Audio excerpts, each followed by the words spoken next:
Tamara de Costa Pereira, nesse bloco, o terceiro bloco do programa, tu não está satisfeito com a minha careca e traz sempre um careca para concorrer comigo. Olha só. Um amigo, né? Carlos Matzenbacher, ele tá representante do Clube do Comércio e vem nos falar das novidades do clube. Tudo bom, Max? Tudo bem. É sempre bom estar aqui no programa, encontrar amigos como o Silvio e você, Tamara. O clube vive a época da seu momento importante, que é a escolha do presidente, né? Que de 2 em 2 anos nós temos a escolha do presidente, mas é antecedido pela escolha de 1/3 do conselho, que acontece agora dia 4 de junho, e termina o ano fiscal do clube, né? Sai o presidente, entra o novo presidente, e coincide com o aniversário do clube, dia 7, que é um sábado, o clube comemora os seus 118 anos de existência. Um grande baile lá no sábado. Um dos mais antigos, né, do Brasil, né? 118 anos. É grande, é muito antigo o Clube do Comércio. Aqui no Rio Grande do Sul ele não é mais antigo que a Associação Leopoldina Juvenil, porque é uma fusão, né, de 2 clubes, né? E a Sojipa também, acho que tem 140. Tem. A mais antiga é o Orfeu, né? Que quase 190 anos. Lá de São Leopoldo. Sociedade Orfeu. É o mais antigo clube do Brasil. Sociedade Orfeu. É interessante. Nós temos o futebol, o São Paulo de Rio Grande, que é o também, mais antigo, né? Tu estava falando da eleição, mas é a chapa única, né? Deve permanecer. Não se sabe, o processo eleitoral está acontecendo, né? Aparentemente não haverá uma chapa de oposição, então a chapa atual deverá dar continuidade ao trabalho que está sendo desenvolvido pelo presidente Ismar, tanto é que o candidato, oficiosamente, não pode falar nada oficialmente, porque é um processo que está em andamento, é o doutor Geraldo Pita Pinheiro, que é o atual primeiro vice-presidente do clube. Né? Que já tem experiência, né? Isso é importante, né? Sim. Não, e tem vivência, tem uma história, né, do Clube do Comércio. A esposa dele é da família Correia Maier, mas neto dos de Primo Beck. Nos anos 40, o presidente do Clube do Comércio era o Aníbal de Primo Beck, depois foi senador da República, irmão do Ernesto de Primo Beck. Tem aquela galeria ali pertinho, na família Galeria de Primo Beck. Que ali é onde era um dos imóveis dele, né? Uma família tradicional de Porto Alegre. Né? E que foram muito benfeitores do Cruzeiro, que aliás é o meu outro lado, eu sou cruzeirista. O Matos eu joguei no Cruzeiro também, né? O Matos é da diretoria em 69, lá na montanha. Meu técnico era o Cará, tinha o Didi Pedalada, sim. o Ivo, o Jarbas Tonel, te lembra? Sim. Silveira era goleiro, o Hortinho jogava na lateral esquerda. O presidente, sabe quem era? Rubens Freire Hofmeister. Exatamente. Mas eu não sei qual é a posição que tu jogava lá. Meia. Mas depois eu saí e dei a chance pro Didi Pedalada, né? Sabe como é que é? Eu saí, fui pro Novo Hamburgo com o Coronel Mário Dernes. Fui vendido do Cruzeiro pro Novo Hamburgo, fiquei lá no Cruzeiro 6 meses. Mas olha, estado da montanha, né? Os caras deu uma risada aqui porque não me viram jogar.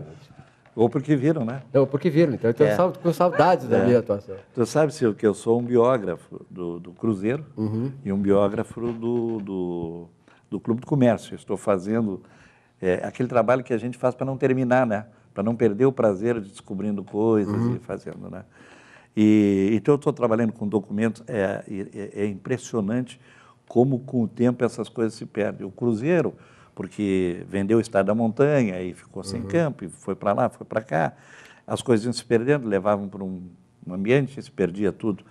Taças, perdeu, troféus, essas coisas todas. E não tem documentos, não tem fotos. Agora, tem um camarada que tu deve conhecer, que eu sei que ele frequentava lá no estádio, além do Rubens Hofmeister, que via os treinos. O Hofmeister estava toda tarde vendo o treino.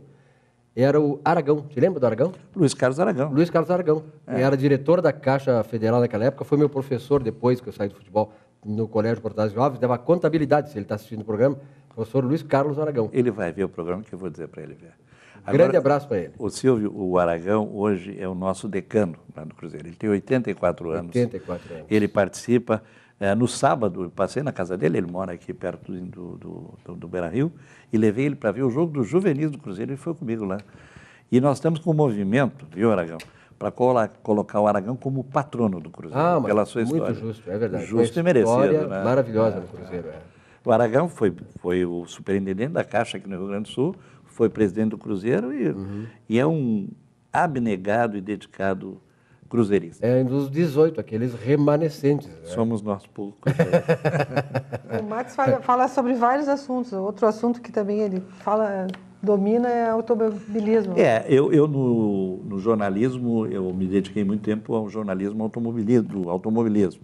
E eu sempre digo assim, por que alguém vai escolher, deixa de lado o futebol e vai ser do automobilismo? Por quê? Porque eu era cruzeirista. Claro. Se eu era gremista ou colorada, eu ia torcer para ganhar títulos. O Cruzeiro não ganhava nada, né? Então, em função disso, eu comecei a me dedicar... Mas nós incomodava do Grenal, né? Sim. Não, a história do Cruzeiro é uma história brilhante. E estamos fazendo um estádio muito bonito para 16 mil espectadores em Cachoeirinha. É uma transição que está se consolidando aos poucos, né? Não se chega numa cidade, as pessoas são gremistas ou coloradas e viram cruzeiristas. Isso é um processo. O Cruzeiro ficou 32 anos fora do Campeonato Gaúcho. Isso aí é uma geração que se perde. Não se formou cruzeiristas nesse tempo. Os pais não ensinavam os filhos a ser cruzeiristas, quer dizer, é uma coisa que se extingue. Agora, cruzeirista tem bastante na crônica esportiva, não? Ou os caras são do São José ou do Cruzeiro, né? Não tem gremista nem colorado na crônica esportiva. Só São José e Cruzeiro. Mas não mostra a carteirinha, né? Só da boca para fora. Mas então eu tenho essa vivência do Cruzeiro, que eu sou atualmente o segundo vice-presidente, e na próxima diretoria do Clube do Comércio, conforme foram as eleições, enfim, se aparecer uma chapa de oposição, senão eu serei o primeiro vice-presidente. Hoje eu sou vice-presidente do Conselho, devo ir a vice-presidente do Clube do Comércio. O Clube do Comércio sente a necessidade de oxigenar. As gerações vão envelhecendo, que é um processo natural. Recentemente perdemos o Cunha, que foi nosso presidente, que não era uma pessoa de idade tão avançada, 70 e poucos anos, mas hoje o presidente do Conselho tem 84 anos, o Ismar, que é o presidente, já está chegando aos 80 anos, quer dizer, é um momento que há uma necessidade de uma renovação. E não que sejamos, o Peter Pinheiro tem 50 e poucos anos, mas nós vamos trazer gente mais jovem para... O tênis faz muito isso no clube, né? Exatamente. O tênis hoje é muito ativo, o clube foi campeão da cidade, campeão estadual de tênis, e há um processo de renovação, né? E queremos buscar outras atividades que tragam ao clube a expectativa de melhores dias e não seja só uma diretoria jovem dedicada ao... Parte social, principalmente, porque senão ficam aquelas coisinhas assim de velhinho e velhinha, né? Do vovô e da vovó. Agora, uma coisa importante, né, Tamara, foi a adesão deles a esse espaço aqui, porque tem muita gente, viu, Matsamba, que nos vê e diz, eu não sabia que o clube tal estava assim, estava assado, tinha isso e aquilo, quer dizer, mostrar também, eu acho importante isso, né, para essas novas gerações, né? Mostrar pela televisão, né? Mostrar o que o clube está fazendo. O Clube do Comércio, olha, é um patrimônio, não só patrimônio, digamos assim, imobiliário da cidade, mas um patrimônio cultural, histórico e artístico da cidade. É verdade. Então, isso é importante. E outra coisa que eu queria colocar, as pessoas sempre falam, os clubes estão envelhecendo, mas não tem muito espaço para as pessoas com mais de 50 anos, 40, 60 anos, que estão super bem, super ativos, né? Como nós. Assim, como nós.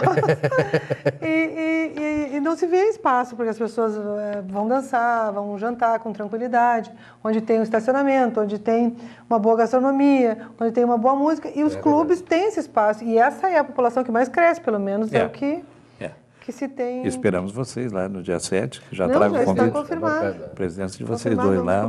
Mas eu não posso deixar o Matsambaque sair daqui sem ouvir a opinião dele a respeito da Copa do Mundo. Qual é a chance que o Brasil tem, Matsambaque? Tu que acompanha o futebol também que é cruzeirense, mas também acompanha o outro futebol, né? Desculpa, cruzeirense é de Minas. Nós aqui somos cruzeiristas. Cruzeirense. E não aceitamos ser chamado de cruzeirinho também. Não, é cruzeiro. Cruzeirão. Bom, eu acho que Filipão escolheu os jogadores que se imaginava, né? Não tem muitas surpresas ali. Talvez um ou dois nomes para reserva, pudesse ter trocado, Henrique, aquelas coisas do Felipe Luiz ou Miranda. Os gremistas estão lamentando que o Pará não tenha sido... Os paulistas, pela primeira vez na história, não tem nenhum jogador militante de futebol paulista na seleção brasileira. Porque os 4 que jogam no Brasil, que são o Vitor, o Jefferson, o Fred e o Jô, não jogam no futebol paulista, ou em Minas Gerais ou Rio de Janeiro. Só tem 4 que jogam no Brasil? Só 4 que jogam no Brasil. Então, pela primeira vez na história, a seleção brasileira não terá nenhum jogador militando o futebol paulista. É um momento interessante. Quer dizer, isso coloca um pouco os paulistas, que já têm algumas dificuldades com o Filipão, né? Coloca assim uma resistênciazinha, né? Mas também que é esse momento esportivo aqui. Me diz uma coisa, qual é a seleção, fora o Brasil, né? Que nós conhecemos e tal, que tem o seu potencial, suas limitações e tal, que poderá, entre as 3 principais? Eu acho que a Alemanha é sempre um forte candidato. Eu tenho muito medo da Argentina, porque eu acho que a Argentina, inclusive, vai ter uma invasão de argentinos. Aqui está previsto 20 mil argentinos virem a Porto Alegre, no dia que a Argentina joga com a Nigéria. E eu acho que essas seleções são mais fortes. Mas eu acho que existe espaço, assim, eventualmente esse ano, para alguma coisa assim, tipo Croácia, assim.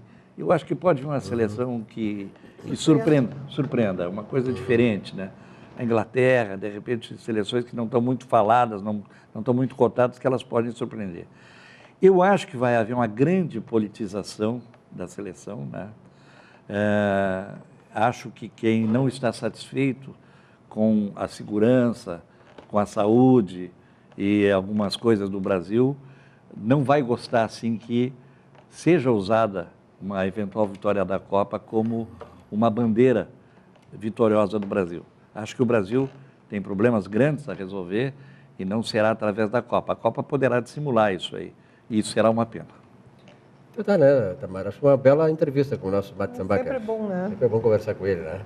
E então a eleição agora do Conselho, né? Do 4 de junho. 4 de junho, 7 de junho, aniversário. Aniversário do clube, 118 anos. E onde é que vai ser? Vai ser aqui no... Não. É lá na sede na central. Avenida, na Rua dos Andradas, né? Rua dos Andradas. No Salão dos Espelhos, o histórico Salão dos Espelhos. Que beleza, essa é uma bela reportagem. E espero conversar com vocês na mesa. Com certeza. Estaremos lá. Um abraço, obrigado, Matsambaca. Obrigada. Um rápido intervalo e já voltamos aí com o nosso último bloco do Economia e Desenvolvimento. Até já.